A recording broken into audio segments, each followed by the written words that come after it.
શ્રી ગણેશાય નમઃ. કૃષ્ણ કનૈયા લાલ કી જય. ભાગવત ભગવાનની જય. સ્કંદ પાંચમો. પુત્ર ઋષભદેવનો રાજ્યાભિષેક કર્યો.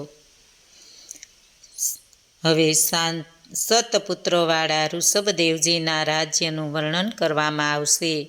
તેના રાજ્યમાં સર્વ પ્રજા સંતોષરૂપી અમૃતથી સુખી હતી. શ્રી સુખદેવજી કહે, પછી જન્મથી જેમનામાં ભગવાનના સ્પષ્ટ લક્ષણો દેખાતા હતા તથા સમભાવ, બાહ્યાંતર ભાવ, ઇન્દ્રિય નિગ્રહ, વિરાગ્ય, ઐશ્વર્ય તેમજ સઘળી સંપત્તિઓથી જેમનો પ્રભાવ હંમેશા વધતો હતો, તેવા કુમાર ઋષભદેવ પ્રત્યે સર્વ મંત્રીઓ, દેવો, બ્રાહ્મણો, પ્રજાઓ પૃથ્વીના રક્ષણ માટે આશાની મીટ માંડવા લાગ્યા. કવિઓએ ઋષભદેવનું તેજ, બળ, શોભા, યશ, પ્રભાવ વગેરેનું કવિતાઓ રચીને વર્ણન કર્યું. આથી નાભી રાજાએ કુમારનું નામ ઋષભ સર્વોત્તમ પાડ્યું. જે વખતે ઇન્દ્રદેવે ઋષભદેવ સાથે સ્પર્ધા કરી અને તેને ખંડમાં વૃષ્ટિ નહીં કરતા અનાવૃષ્ટિની સ્થિતિ પેદા કરી, તે જાણીને ભગવાન યોગેશ્વર ઋષભદેવે ઇન્દ્રદેવને મૂર્ખતા પર હસીને પોતાની યોગમાયાથી અજનાભ નામના ખંડમાં વૃષ્ટિ કરી. અજનાભ ભરતખંડનું જૂનું નામ છે.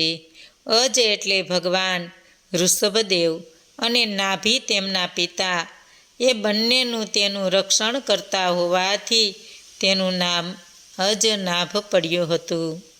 નાભી રાજા ઋષભદેવ જેવા પ્રભાવશાળી, અત્યંત તેજસ્વી પુત્ર રત્નને પામીને આનંદ વિભોર થયા. જેમણે મનુષ્ય કૃતિ ધારણ કરી હતી તેવા પુરાણ પુરુષોત્તમ ભગવાનને તેમની માયાને લીધે જ આ મારો પુત્ર છે એમ બુદ્ધિથી માનીને ગળગળા થઈ હે તાત, હે વત્સ એવા લાડ લડાવતા હતા. પછી પ્રજાને જ પુત્રવત માનનાર નાભી રાજાએ પ્રધાનો તથા પ્રજા પણ જેને ખૂબ પ્રેમથી ચાહતી હતી તે પુત્ર ઋષભદેવનો રાજ્યાભિષેક કર્યો.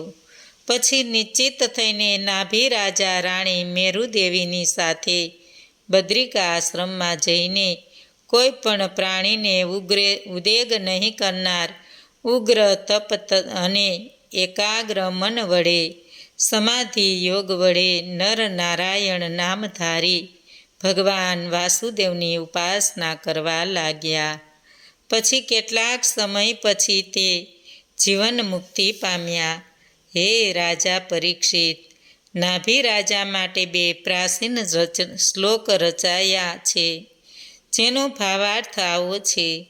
રાજા નાભીના કર્મને તેમના પછીનો કયો પુરુષ કરી શકે તેમ છે કે જેમના શુદ્ધ કર્મને તેમના યજ્ઞમાં બ્રાહ્મણો દક્ષિણા પામીને બ્રાહ્મણોએ મંત્રબળથી યજ્ઞપતિ શ્રીહરિને નાભીમાં દર્શન કરાવ્યા હતા. પછી ઋષભદેવ ભગવાને પોતાના રાજ્યને કર્મક્ષેત્ર ગણીને ગુરુકુળમાં નિવાસ કર્યો હતો. ગુરુકુળમાં નિવાસ કરવાને તેમણે અન્યોને પણ સૂચવ્યું. પછી ઋષભદેવે ગુરુઓએ ગૃહસ્થ આશ્રમમાં પ્રવેશવાની આજ્ઞા આપતા તે ઇન્દ્રએ આપેલી જયંતી નામે કન્યાને પરણ્યા. તે સ્ત્રી જયંતીમાં ઋષભદેવે પોતાના જેવા સતપુત્રો ઉત્પન્ન કર્યા. તેમાં જ્યેષ્ઠ પુત્ર ભરત મહાયોગી હતા. તેના પરથી આ ભારત વર્ષ કહેવાયું. ભરતથી નાના કુશાવંત, ઇલાવત, બ્રહ્માવર્ત, કેતુ, મલય, ઇન્દ્ર, સ્ફુર્ક, ભરતસેન, ક્રિકટ ને વિદર્ભ એ 9 સહિત 90 પુત્રો શ્રેષ્ઠ કર્મ કરનારા હતા. હરિ, હવિ વગેરે 9 ભાગ્યવર્ધન મનને દર્શાવનાર ભગવાનના ભક્તો હતા. ઋષભદેવના એ સિવાયના 81 પુત્રો પોતાની આજ્ઞા પાલન હતા, વેદ વિદ્યાના જ્ઞાતા હતા, યજ્ઞાદિ કર્મો કરનારા હતા. ઋષભ ભગવાન કર્મને આધીન રહેનાર નહોતા. પોતે ઈશ્વર હોવા છતાં પોતે ઈશ્વર ન હોય તેમ કર્મ કરનાર હતા. કાળે કરીને નાશ પામેલા ધર્મ સૌને શીખવતા, સર્વને મિત્ર ગણતા દયાવાન હતા. ધર્મ અર્થ ભોગ અને મોક્ષ ને અનુસરીને પ્રજાને ગૃહસ્થ આશ્રમમાં રાખતા. મહાપુરુષો જે આચરણ કરે તેને પ્રજા અનુસરે છે. ભગવાન પોતે તો ધર્મયુક્ત વેદોના રહસ્યને પોતે જાણતા જ હતા, છતાં બ્રાહ્મણોએ દાખવેલા માર્ગ સમાધિ ઉપાયો યોજીને લોકોને શિક્ષણ આપતા હતા. સામાધિ ઉપાયો એટલે કે સામ દામ દંડ અને ભેદ યોજીને રાજાએ રાજ્ય ચલાવવું જોઈએ. યુક્તિ પ્રયુક્તિ કે સામથી નહીં સમજાવી શકાય તો દામનો ઉપયોગ કરવો. દામથી નહીં વળે તો આસપાસના માણસોને ફોડીને ભેદનો ઉપયોગ કરવો, પણ સામાને વંશ કરવો. અંતે દંડનો શિક્ષાનો ઉપયોગ કરીને પણ સામાને વંશ કરવો. ભગવાન ઋષભદેવે દ્રવ્ય દેશ કાળ યુવાવસ્થા શ્રદ્ધા ઋત્વિજો દેવોના ઉદ્દેશો એ સર્વ અંગોથી પૂર્ણ સર્વ પ્રકારનો યજ્ઞો કરીને શાસ્ત્ર વિધિ મુજબ 100 વાર પરમાત્માનું યજન કર્યું હતું. ઋષભદેવ ભારતનું રક્ષણ કરતા હતા ત્યારે તેમાંનો કોઈ પણ પુરુષ તે ભગવાન વિશે હંમેશા વધતા પ્રેમ સિવાય બીજું કંઈ પણ ઈચ્છતા ન હતા. એકવાર ઋષભદેવ ફરતા ફરતા બ્રહ્માવત દેશમાં આવ્યા. ત્યાં બ્રહ્મર્ષિઓએ સભામાં સર્વની હાજરીમાં જો કે પોતાનો પુત્ર વિનયી સંયમી હતા તો પણ પ્રજાને શિક્ષણ આપવા માટે કહે છે. ઋષભદેવે પોતાના પુત્રોને મોક્ષ ધર્મનો ઉપદેશ આપીને શિક્ષણ આપ્યું ને સુખ દુઃખાદિ સહન કરીને પરમહંસપણું સ્વીકાર્યું. એ વિશે હવે કહેવાશે. ઋષભદેવ કહે, હે વત્સો, જે દુઃખ કરતા વિષય ભોગો વિષ્ટા ખાનારા ભૂંડ કૂતરા આદિ પ્રાણીઓને પણ મળે છે, તે વિષયોના ભોગો અર્થે મનુષ્ય લોકમાં માનવ દેહ યોગ્ય નથી. આ મનુષ્ય દેહથી તો દિવ્ય તપ કરી લેવું જ ઘટે, જેથી અંતરાત્મા શુદ્ધ પવિત્ર થાય અને એની શુદ્ધિથી અનંત બ્રહ્મ સુખ મળે. મહાત્માઓની સેવા તે મોક્ષ દ્વાર છે. સ્ત્રી સંગ એ સંસાર દ્વાર છે. શાંત સમભાવી ક્રોધ રહિત પવિત્ર હૃદયવાળા સદાચારી મહાત્મા જાણવા, તેઓ મારા પરમેશ્વરમાં જ પ્રેમ કરે છે. લોકમાં શરીર નિર્વાહ પૂરતું જ જેમનું પ્રયોજન હોય છે તેમને સદાચારી મહાપુરુષો માનવા. મનુષ્યના ઇન્દ્રિય પ્રીતિ માટે થનાર કર્મ પાપ કર્મ છે. મનુષ્યને સ્વસ્વરૂપનું ભાન નથી થતું. જ્યાં સુધી તે આત્મતત્વને જાણવા માગતો નથી, ક્રિયાઓ હોય છે ત્યાં લગી મન કર્મ કરવાનો સ્વભાવ ધરાવે છે. તેથી આત્મા શરીરમાં બંધાય છે. અવિદ્યાથી આત્મ સ્વરૂપ ઢંકાઈ જાય છે. ત્યારે પૂર્વજન્મના કરેલા કર્મ મનને વંશ કરીને પાછા કર્મ કરવાને પ્રવૃત્ત કરે છે. મારામાં વાસુદેવમાં પ્રીતિ થતી નથી ત્યાં સુધી મનુષ્ય દેહ સંબંધથી છૂટતો નથી. સ્વાર્થને કારણે ઇન્દ્રિયોની ચેષ્ટાઓને તે મિથ્યા માનતો નથી. મિથુન સુખમાં ફસાઈને દુઃખી થાય છે. સ્ત્રી અને પુરુષ જ્યારે દંપતી તરીકે જોડાય છે ત્યારે માનવીને ગૃહ ક્ષેત્ર પુત્ર સંબંધીઓ તથા ધન સંપત્તિમાં હું મારુંનો વ્યોમ થાય છે. કર્મોને લીધે મોહરૂપી ગાંઠ બંધાયેલી હોય છે. એ ગાંઠ ઢીલી થતાં મનુષ્ય દંપતી ભાવથી અટકે છે. અહમ છોડીને મુક્ત થઈને પરમપદ પામે છે. હે સુપુત્રો, હંસ જેવા વિવેકી ગુરુ તથા પરમાત્મા વિશે ભક્તિને તત્પરતાથી, તૃષ્ણા ત્યાગથી, સુખ દુઃખોનો સહેવાસથી, આ લોક અને પરલોકમાં દુઃખ છે એ જ્ઞાનથી, તપ કરવાથી, કામ્ય કર્મનો ત્યાગ કરવાથી, સઘળા કર્મો મને અર્પણ કરવાથી, મારા ભક્તોનો હંમેશા સત્સંગ કરવાથી, મારા ગુણોનું સંકીર્તન કરવાથી, પ્રાણી માત્ર પ્રત્યે સમભાવ રાખવાથી, આંતરબાહ્ય ઇન્દ્રિયોને વંશ કરવાથી, હું મારુંની વૃત્તિ તજવાથી, અધ્યાત્મકના અભ્યાસથી, એકાંતમાં રહેવાથી, મન તથા ઇન્દ્રિયોને જીતવાથી, બ્રહ્મચર્ય પાલનથી, શ્રદ્ધાથી, નિત્યના કર્તવ્ય નહીં તજવાથી, વાણીનો સંયમ રાખવાથી, અનુભવ જ્ઞાનથી, યોગ સમાધિથી, વિવેકયુક્ત થઈને મનુષ્યએ અહમનો ત્યાગ કરવો, મોહની ગાંઠ છોડી નાખવી. રાજાએ પોતાના પુત્રો, પ્રજા, શિષ્યોને ક્રોધ રહિત થઈને ઉપદેશ આપવો. મનુષ્ય મૂઢ થઈને અલ્પ સુખ માટે વેર કરે છે. મૃત્યુરૂપ સંસારમાં સપડાયેલાને જે છોડાવી શકતો નથી, તે ગુરુ હોય છતાં ગુરુ નથી. સાજન હોય તો તે સ્વજન નથી, પિતા હોય તો તે પિતા નથી, માતા હોય તો માતા નથી, દેવ હોય તો દેવ નથી, પતિ હોય તો પતિ નથી. હે પુત્રો, મારા આ મનુષ્ય શરીરને જાણવું મુશ્કેલ છે. શુદ્ર સત્વગુણ મારું હૃદય છે, જેમાં ધર્મ છે. મેં અધર્મને દૂર કર્યો હોવા બધા અને ઋષભદેવ કહે છે. હે પુત્રો, તમે મારા શુદ્ધ સાત્વિક હૃદયથી ઉત્પન્ન થયા છો. તેથી તમે તમારા મોટા ભાઈ ભરતની નિષ્કપટ થઈને સેવા કરજો. તે મારી જ સેવા કરેલી ગણાશે. પૃથ્વીમાંથી ઉગનારા સ્થાવર અચેતન અતિ ઉત્તમ છે. સ્થાવર ચેતન કરતાં જંગમ સરકીને ચાલનારા કરતાં પશુ જ્ઞાનવાળા ઉત્તમ છે. પશુઓ કરતાં મનુષ્યો ઉત્તમ છે.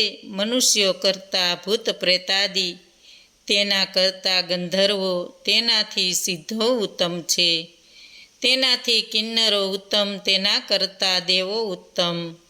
દેવોમાં ઇન્દ્ર ઉત્તમ. ઇન્દ્ર કરતાં બ્રહ્માજીના પુત્ર દક્ષ વગેરે પ્રજાપતિઓ ઉત્તમ છે. દક્ષ કરતાં મહાદેવજી અને તેના કરતાં બ્રહ્મા શ્રેષ્ઠ છે. તેના કરતાં હું શ્રેષ્ઠ છું.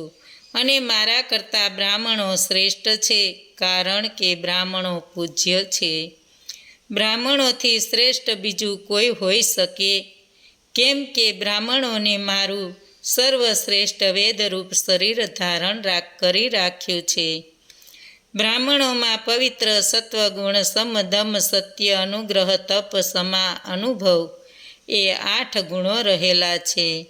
હું અનંત છું, પરથી એ પર છું, સ્વર્ગ અને મોક્ષનો અધિપતિ છું. નિષ્કિંચન હોવા છતાં મારી પાસેથી જેમને કંઈ માગવાનું હોતું નથી, એવા મારા પર નિસ્પૃહી ભક્તિવાળા બ્રાહ્મણોને બીજું તે શું પ્રયોજન હોય? તે સત્પુરુષો તમારે, સત્પુત્રો તમારે પવિત્ર થઈ સ્થાવર જંગમ પ્રાણીઓને મારો નિવાસ માનીને હર પડે માન આપવું.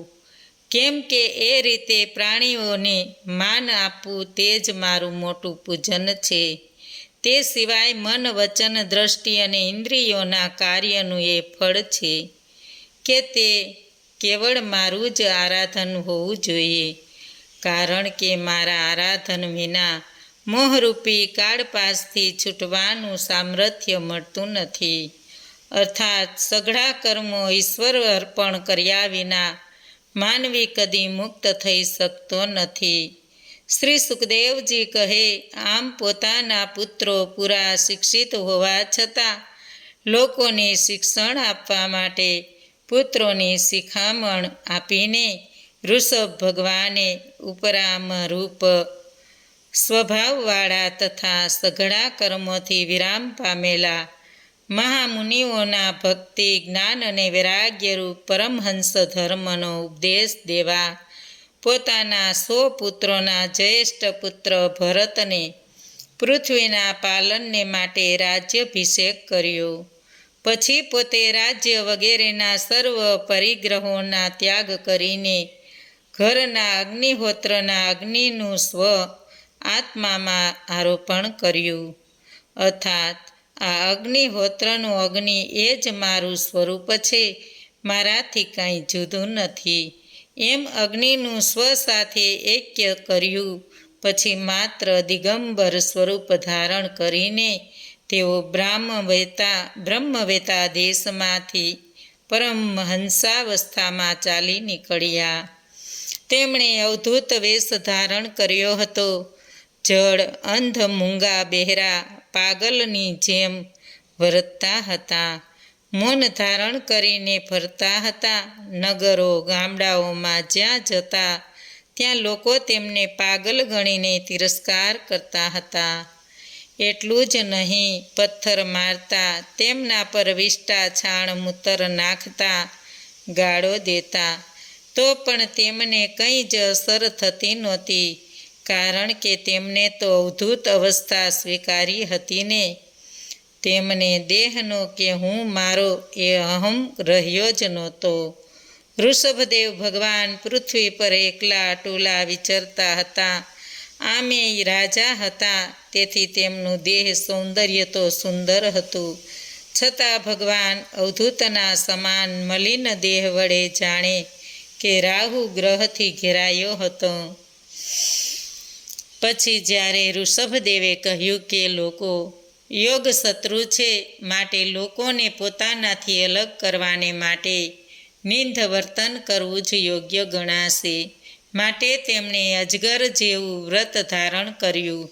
સૂતા સૂતા ખાવું, ખાતા ખાતા મળમૂત્ર કરવા, વિષ્ઠામાં આડોટવું, પક્ષી પ્રાણી જેવું વર્તન કરવું વગેરે કરતા આમ લોક વ્યવહારનો ત્યાગ કરવાને યોગીઓએ આવી રીતે વર્તવું જોઈએ એમ બતાવવાને માટે તેઓ યોગચર્યા આચરતા. ભગવાન ઋષભદેવ મોક્ષના સ્વામી, નિત્ય પરમાનંદનો અનુભવ કરનારા, સર્વવ્યાપક અને પ્રાણી માત્રના આત્મરૂપ વાસુદેવ ભગવાન વિશે પોતાની એકાંતને લીધે અન્ય અજ્ઞાની પેઠે દેહાદિની ઉપાધિવાળા ભાવ નહીં હોવાથી આપમેળે બધા ફળોથી પૂર્ણ હતા. આકાશગામી જવું, મન સમાન વેગ કરવો, અલોક થવું, પરકાયા પ્રવેશ કરવા, એમ યોગમાંના ઐશ્વર્યો આપમેળે સાક્ષાત પ્રાપ્ત થતા હતા. તો એ હે રાજન, તેમણે તે બધાને સ્વીકાર્યા નહોતા. જેમનું દેહાભિમાન નાશ પામ્યું હતું એવા ઋષભદેવજીના દેહત્યાગનો કર્મ હવે કહેવાશે. અને બાળી નાખતા દાવાનળને પોતે જોયા હતા, છતાં નહીં ગણ્યો વગેરે વર્ણન થશે. રાજા પરીક્ષિત કહે છે, હે પ્રભુ, જેમણે યોગ થકી પ્રદીપ્ત થયેલા જ્ઞાનથી કર્મ બીજરૂપ રાગ આદિક દોષ બાળી નાખ્યા હોય છે, તેવા આત્મરામોને આપોઆપ પ્રાપ્ત થયેલા યોગના ઐશ્વર્યો ફરીથી કલેશ આપનારા થવાને યોગ્ય નથી. અર્થાત છતાં ઋષભદેવે યોગચર્યાનો સ્વીકાર શા માટે નહીં કર્યો? સુખદેવજી બોલ્યા, હે રાજન, તમે સત્ય કહો છો, પણ જે પ્રમાણે પારધીએ પકડેલા હરણનો વિશ્વાસ કરતો નથી, તેમ મતિવાન મનુષ્યો સંચળ મનનો વિશ્વાસ કરતો નથી. કહ્યું છે, સંચળ મનની કદી મૈત્રી કરવી નહીં. મનનો વિશ્વાસ કરવાથી મહાસમર્થોના દીર્ઘકાળના તપ પણ નાશ પામ્યા છે. જેમ કે મહર્ષિ સોમભરી ઋષિને જળમાં માછલાનું મેથુન જોઈને મોહ થયો હતો. જે યોગી મનનો વિશ્વાસ કરે છે તેનું મન કામ ક્રોધાદિથી યોગીને ભ્રષ્ટ કરે છે. કામ, ક્રોધ, મદ, શોક, લોભ, મોહ, ભય અને કર્મનું બંધન, આ બધાનું મૂળ મનને કયો વિવેકવંત મનુષ્ય સ્વાધીન માને? માટે જ ઋષભદેવજીએ યોગશ્રયનો સ્વીકાર કર્યો નહોતો. ઋષભદેવ તો સ્વયં ભગવાન હતા, તો પણ જળ સમાન તેમનો અવધૂત વેશ, આચરણ, વાણીને કારણે તેમનો ભગવદ મહિમા કોઈએ જાણ્યો નહોતો. પછી તો તેમને દેહ અભિમાની છોડ્યું. ખરી રીતે તેઓ સૂક્ષ્મદેવ મુક્ત થયા હતા, તોય તેમણે સ્થૂળ દેહ યોગમાયાની વાસનાથી પૃથ્વી પર ઘૂમતો રહેતો. અર્થાત જીવન મુક્તનું સ્થૂળ શરીર પણ મનનું અભિમાન છૂટી ગયું હોવા છતાં પૂર્વ સંસ્કારને કારણે હાલચાલ કરે છે. એ પૂર્વ સંસ્કાર અભિમાન આભાસ કહેવાય છે. એ અભિમાન આભાસ અન્ય જીવન મુક્તોને અવિદ્યાની વાસનાથી હોય છે. ત્યારે ભગવાન ઋષભદેવને યોગમાયા વાસનાથી હતો. પછી ઋષભદેવનો સ્થૂળ દેહ અવધૂત નગ્ન અવસ્થામાં ફરતો ફરતો દક્ષિણ કર્ણાટકમાં ફરવા લાગતા. પવનના ઝપાટાથી વૃક્ષો ધ્રુજવા લાગ્યા. વૃક્ષોના એકાબીજા સાથેના ઘર્ષણથી ઉગ્ર દાવાનળ પેદા થયો, જેણે તે ઉપવન સાથે ઋષભદેવના પાર્થિવ શરીરને પણ બાળી નાખ્યું. ઋષભદેવનું આ ચરિત્ર સાંભળીને દક્ષિણ કર્ણાટકનો રાજા અહમ એ ચરિત્ર શીખીને કળિયુગમાં જ્યારે અધર્મની વૃદ્ધિ થશે ત્યારે ભવિતવ્યતાથી એટલે કે પ્રાણીઓના પૂર્વ સંચિત પાપ કર્મોના ફળ થકી અતિ મોહિત થયેલો તે કર્મ અક્કલ રાજા પોતાનો વેદ ધર્મ છોડીને પોતાના પાખંડનો કુમાર્ગ ચાલુ કરશે. તે કારણે કળિયુગમાં દુષ્ટો દેવમાયાથી મોહિત થઈને પોતાના વેદશાસ્ત્રોની આજ્ઞાવાળા સ્નાનાદિથી શૌચર્યનો તથા સંધ્યા ઉપાસના વગેરે ચારિત્ર્યનો ત્યાગ કરશે. દેવતાઓના અપમાનજનક વ્રતો જેમ કે સ્નાન નહીં કરવું, પવિત્રતા રાખવી નહીં, કેસ છૂટી કાઢવા વગેરે સ્વેચ્છાએ લેશે કે જેમાં ઘણો અધર્મ છે. એવા કળિયુગને કારણે જેની બુદ્ધિનો નાશ થયો હશે એવા મનુષ્યો મોટા ભાગે વેદની, બ્રાહ્મણોની, પરમેશ્વરની અને સજ્જનોની ઠેકડી ઉડાડશે. પણ પાખંડીઓ પોતે ચાલુ કરેલી તે પ્રવૃત્તિથી અંધ પરંપરાને અનુસરીને પોતે જ ઘોર ખોદીને તેમાં પડશે. ભગવાન ઋષભદેવનો અવતાર રજોગુણી માનવીઓને શિક્ષણ આપવાને માટે થયો હતો. તેમના અવતારના ગાન આ રીતે વિદ્વજનોએ ગાયા છે. સપ્ત સમંદરોવાળી પૃથ્વીના દીપોમાં જે ખંડો છે તેમાં ભારત વર્ષ અત્યંત પુણ્યશાળી છે, કારણ કે ત્યાંના લોકો ભગવાનના ઋષભદેવ વગેરે અવતારોવાળા મંગળ કર્મોના ગાન કરે છે. પ્રિયવ્રત રાજાને વંશ યશોજ્જવલ છે, જેમાં આદ્ય પુરાણ પુરુષે અવતાર ધારણ કરીને મોક્ષનું કારણ ધર્મચારણ કર્યું હતું. ઋષભદેવે આચરેલા માર્ગે અન્ય કયો યોગી જઈ શકે? યોગી યોગમાયારૂપ યોગ સિદ્ધિઓની સ્પૃહા રાખે છે. જ્યારે ઋષભદેવ યોગ સિદ્ધિઓને અવસ્તુ તરીકે અનાદર કર્યો હતો. આમ મેં તમને મનુષ્યોના સર્વ પાપો દૂર કરનાર ચરિત્ર કહ્યું. જે ભગવાન સમગ્ર વેદ દેવો બ્રાહ્મણોના ગુરુ હતા, તેથી જે સાવધ થઈને તેને સાંભળે કે સંભળાવે તે બંને શ્રોતા વક્તાની વાસુદેવ ભગવાન વિશે એકાંતિક ભક્તિ થાય છે. હે રાજન, કોઈ સમયે તે ભગવાન તમારા દાસ પણ ભલે થયા હોય ને પોતાને ભજનાર મનુષ્યોને ભગવાન ભલે મોક્ષ પણ આપે, પણ પોતા વિશે સપ્રેમ ભક્તિયોગ કદી આપતા નથી. એવો ભક્તિયોગનો મહિમા છે. ઋષભદેવ ભગવાન તૃષ્ણા રહિત હતા, છતાં માત્ર કરુણાને લીધે જ તેમને દેહ આદિ મિથ્યા વસ્તુના મનોરથી કલ્યાણના વિષયમાં મૂઢમતીવાળા લોકોને નિર્ભય આત્મ સ્વરૂપનો ઉપદેશ કર્યો છે. ભગવાન ઋષભદેવને નમસ્કાર હો, નમસ્કાર હો. બોલો કૃષ્ણ કનૈયા લાલ કી જય. ભાગવત ભગવાનની જય. આજનો ભાવપુષ્પ શ્રી કૃષ્ણ અર્પણમ.